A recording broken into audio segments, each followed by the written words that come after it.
Hello friends, मैं doctor Ashfaq और आज हम बात करेंगे एक नर्वस डिसऑर्डर बेल्स पाल्सी के बारे में। उसके कॉज, सिम्टम्स, उसमें क्या क्या रिस्क फैक्टर्स हैं, क्या कॉम्प्लिकेशंस हो सकते हैं और किस तरह से उसको हम ट्रीट कर सकते हैं या उसमें इम्प्रूवमेंट ला सकते हैं। सब आपको बहुत ही सिंपल वे में इस वीडियो में मैं आपको बताऊंगा। बेल्स पॉलिसी जो है एक नर्वस डिसऑर्डर है जिसमें वन साइडेड पैरालिसिस आप कह सकते हैं, फेशियल पैरालिसिस। जो चेहरे की जो मसल्स होती हैं एक साइड की, वो बहुत ज़्यादा वीक होती हैं।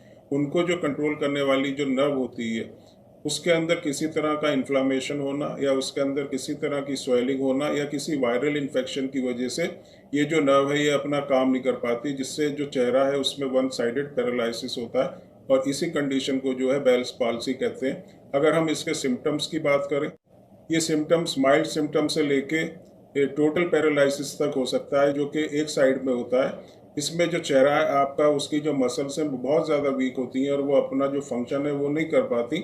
फेशियल एक्सप्रेशन नहीं हो पाते, जैसे हंसना, मुस्कुराना या पलकों को झपकना, इस तरह के फंक्शंस करने में बहुत ज़्यादा प्रॉब्लम होती है। बेल्स पॉलिसी में जो जॉ होता है या जो जबड़ा होता है उसके आसपास बहुत ज़्यादा दर्द होता है, या जो कान होता है जिस साइड में बेल्स पॉलिसी या पैरालिसिस की प्रॉब्लम है उस साइड का जो कान होता है उसके पीछे बहुत ज़्यादा दर्द होता है। सर में बहुत ज़्यादा दर्द होना। इसके अलावा जिसको बेल्स पॉलिसी की प्रॉब्लम होती है उसको लॉस ऑफ टेस्ट होता है। और जो टीयर, जो आंसू या जो सलाइवा बनता है उसकी अमाउंट में भी वेरिएशंस आते हैं। ये कुछ सिम्टम्स होते हैं बेल्स पॉलिसी में। कॉजेज मैंने आपको बताए, इन्फ्लेमेशन होना नर्व में, जो सेवंथ क्रेनियल नर्व होती है जो मसल्स को कंट्रोल करती है चेहरे की, उसके अंदर किसी तरह का इन्फ्लामेशन होना या उसके अंदर किसी तरह का जो है स्वेलिंग होना। और इसके अलावा कुछ वायरस ऐसे होते हैं जिसके इन्फेक्शन से भी जो है बेल्स पॉलिसी की प्रॉब्लम होती है, जैसे herpes simplex virus, chicken pox virus, herpes zoster virus.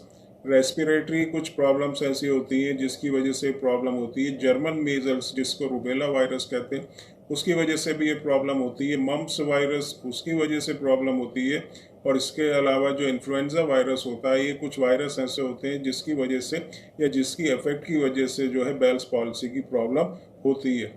Generally जो बेल्स पॉलिसी होती है वो कुछ वीक्स में, एक महीने 2 महीने के अंदर अपने आप ठीक हो जाती है, लेकिन कुछ केस में जो है ये लाइफ लॉन्ग चलती है और टोटल पैरालिसिस भी हो जाता है। तो इसमें कॉम्प्लिकेशंस अगर हम बात करें तो कॉम्प्लिकेशन ये होती है कि लाइफ लॉन्ग जिसको ये प्रॉब्लम होती है कुछ केस में, उनको लाइफ लॉन्ग पूरी ज़िंदगी इस प्रॉब्लम को झेलना पड़ता है और बहुत ज़्यादा जो प्रॉब्लम या बहुत ज़्यादा उनको कॉम्प्लिकेशंस होने लगती हैं।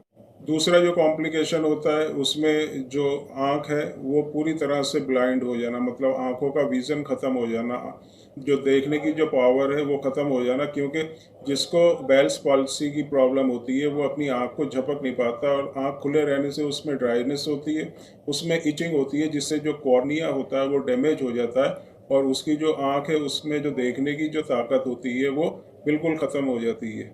अगर हम ट्रीटमेंट की बात करें तो कुछ केस में तो अपने आप ही बिल्कुल ठीक हो जाता है। जिन केस में ये अपने आप ठीक नहीं होती प्रॉब्लम बेल्स पॉलिसी की, तो होम्योपैथिक ट्रीटमेंट में या होम्योपैथिक मेडिसिन में बहुत अच्छी मेडिसिन हैं जिनसे हम इस प्रॉब्लम्स को इम्प्रूव कर सकते हैं, इस कंडीशन को, और उसको टोटल क्योर भी कर सकते हैं। अगर किसी को भी इस तरह की कोई भी प्रॉब्लम है तो मेरे व्हाट्सएप नंबर पर मैसेज करके इसका सॉल्यूशन पूछ सकते हैं।